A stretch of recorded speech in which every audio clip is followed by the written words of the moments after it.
So what if there are multiple good arguments? How do we decide which one is better? What is the best argument? We shall suppose that the best argument is the one that is most likely true, but how do we determine which one is the best? There are some wrong ways. I highlight just a few here. Democratic arguments are ones that say most people believe X, so it must be true. Utilitarian arguments are those that say Y is most useful, so it must be true. Emotive arguments say that Z feels good, it makes me happiest, it must be true. You see, but truth is true no matter how many people believe it, how useful it is, or how it makes you feel. These arguments might come to the right conclusion, but it does not have to be true in general. You will notice that these are unqualified logical fallacies, that is, these arguments say that because most people believe it, or because it is most useful, or because it is most emotionally appealing, the argument must be the best. However, if we instead used qualified logical fallacies, the argument might be better than another, especially if its qualifying statement is better. However, any use of logical fallacies, qualified or unqualified, does not demonstrate the veracity of the conclusion. This is irrational thinking. But in fact, examining qualified logical fallacies is one of the right ways to determine the best argument. I have listed two ways: 1. The argument with the most reasonable presuppositions, and 2. The argument from a commensurator. The former approach is fairly subjective, since it depends on each individual to decide whether any given premise, or more accurately, its qualifier, is more or less reasonable than its alternative, which, for example, might require technical knowledge of the arguments for and against the premise in question. The latter method of determining the best argument, called a commensurator, is often reduced to the statement, "The simplest answer is the best answer." However, let us look at what a commensurator really says. Do not multiply entities beyond necessity. What entities is William of Ockham referring to? Looking back at the structure of an argument, is he talking about the number of premises, the length of the body, the number of conclusions? Certainly Ockham meant that the best argument, the simplest argument, is one that assumes the least number of conditions. Therefore these entities must be premises. And so the argument with the fewest premises must be the best and simplest argument. Notice that a commensurator is not only objective, but quantitative. In light of discussing a commensurator, let us define two more terms. Rationale and rationalization are both methods of explanation. However, they employ two different methodologies.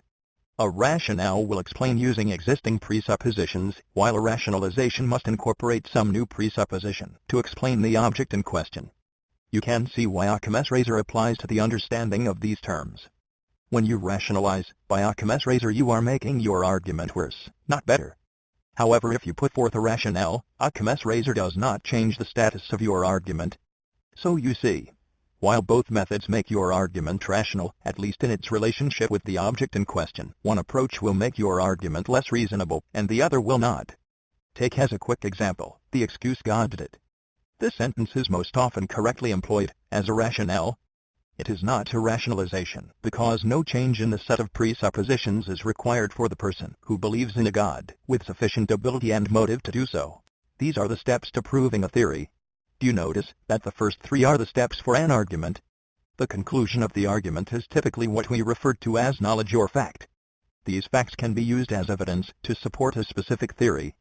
Notice also that the same evidence can be used to support multiple theories. Each step is characterized as either being rational or reasonable, and most steps are rational. However, you will notice a difference for the step entitled proof. Proof of a theory comes in two varieties, rational and reasonable. Rational proof is systematic. You might imagine a mathematical proof. When you get to the end of the proof, you have proven the proposition definitively. Still, the proof rests on the reasonability of the premises, such as the accuracy of mathematics to reflect reality. But if these premises are taken to be true, then the theory is taken to be absolutely proven. Reasonable proof is much different. When there is not a systematic method of proof, a theory is proven when a majority of evidence supports one theory over another, also provided that no counter-evidence systematically disproves the theory. However, this method of proof must be reasonable and not rational, because it depends on the individual's exposure to all the evidence. Since we are not omniscient beings, we cannot conclusively say that a proof of this type is objectively provable. Instead, the individual must judge whether or not he or she has been exposed to enough evidence, and whether the evidence tends to support one theory over all others. Now that we know how to prove a theory, who has burden of proof? There has been a lot of discussion on this topic, but not many seem to agree. I believe that this is because of the misunderstanding between proof and truth. As we showed in the last slide, proof is never necessarily true. It always rests on the premises of the argument, which are not provable by definition. Therefore we might be able to define two kinds of burdens, the burden of proof and the burden of truth. Burden of proof is a legal term used to describe who has the responsibility to bring evidence during a criminal trial. For many reasons, burden of proof rests on the prosecution, and not the defense. In other words, it is the responsibility of the prosecution to make the case that the defendant is guilty of some crime, while it is the responsibility of the defense to respond to such evidences with a rationale that explains how the defendant is innocent. And so while the defense may bring up evidence to support the innocence of the defendant, it is only as a response to the prosecution. The goal of the legal system is ideally to find the truth of the matter. However, so that the courts do not become tyrannical, they must assume innocence until proven guilty. This ultimately causes the legal system to work based on reasonable proof and not absolute truth. The burden of proof outside of the legal system is very analogous. Truth claims are assumed to be false until proven true. And the one who has burden of proof is the one who makes the truth claim. Burden of truth, as I define and use it, is a term that describes who has the responsibility to bring evidence in support of a truth claim. You will notice, by examining the two definitions, they are very similar, and in fact the same. How burden of truth differs is in how it treats truth. As I stated before, burden of proof assumes that truth claims are false until proven true. However, burden of truth recognizes that any truth claim may be true or false, and so should be disproven before we claim it false, and likewise proven before we claim it true. In other words, burden of truth does not pick a side until after the evidence. Still, there are two factors that affect how one carries the burden of truth for a particular truth claim. 1. How much you care about the truth claim in question, and 2. How much effort it would take to prove or disprove the truth claim in question. Take for example the truth claim that Bigfoot exists. I will tell you, first of all, that I do not believe that Bigfoot exists. However, I recognize that convincing evidence both for and against its existence is extremely lacking, partly because of the extreme difficulty in disproving the existence of an object. And so, I understand that my position is a belief and not a statement of truth. So should I have burden of truth in regards to the existence of Bigfoot? Personally, I do not think so. This is because 1. I do not care enough to change or reinforce my position, and 2. It is extremely difficult to disprove the existence of an object. Both of these reasons mean that the level of burden of truth that I have for this truth claim is so low that it is virtually non-existent.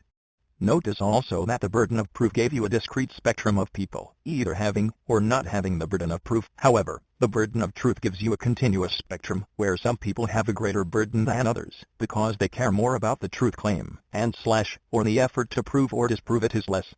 One of the greatest examples showing the difference is the concept of proving somebody wrong.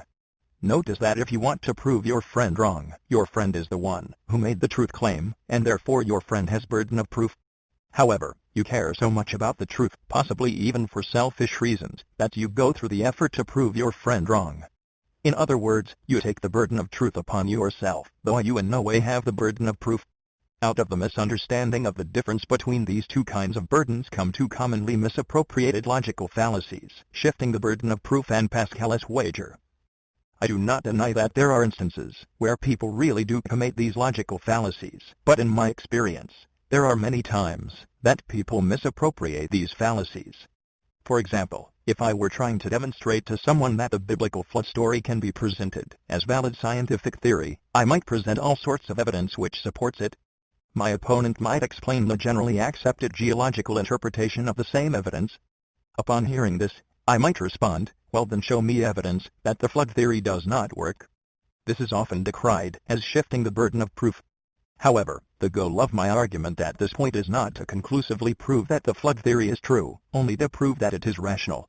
Because of this, I am simply asking my opponent to not default to the position false until proven true, but rather to consider the theory on its own merit and decide after the presented evidence. Likewise, the use of Pascal's wager is deemed illogical, because the same question can be asked of the questioner from a different religious or philosophical background. However, the manner which I use Pascal's wager has nothing to do with proving my position true, rational, or reasonable. It is simply a question that is supposed to spark interest in the pursuit of truth. In other words, it is meant to help you care more about the question of truth, and thus give you a greater burden of truth.